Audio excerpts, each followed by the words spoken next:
xiang châu ghen không na tê ta tung ta duy đi lắm pi về công hi non tung si na lệ đừng ta na hi ông lệ ní tâu ba xin lấy lao hoài à cần nun na tuy luôn bằng ít bay bay về nên riêng lắm khu ta to kịp ta không lẽ ní hạt xiang châu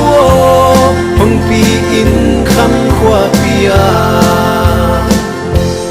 nên nun tang na hồng bay đình chiang in tô pa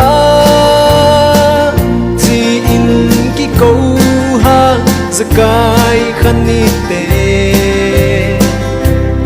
i tên to mel ma khát tăng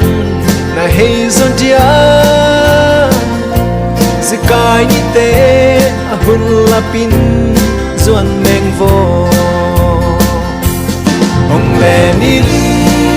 tô pa xin lấy lao hoài à cần nun na tuy loang bằng ít bay bay về nên riêng lắm khu ta to kịp ta không lẽ nín khát xiang châu hồng pi in khăm khoa pia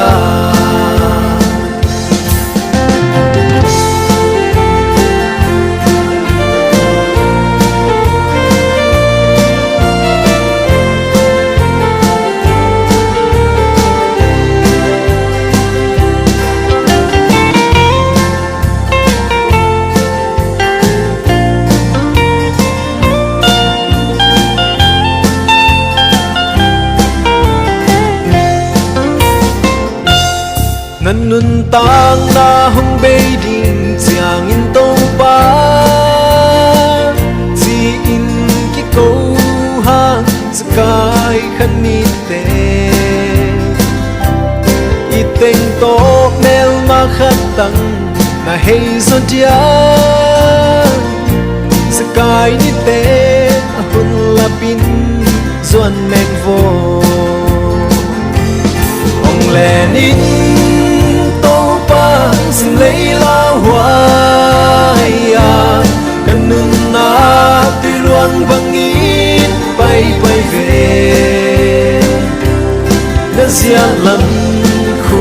ta to kịp ta không lẽ nín khát xiang châu hồng pi in khăm khoa pia ông lẽ nín tô pa xin lấy lao hoài à cần nun na tuy loang bằng ít bay bay về nên riêng lắm khu ta to kịp ta không lẽ nín khát xiang châu hồng pi in khăm khoa pia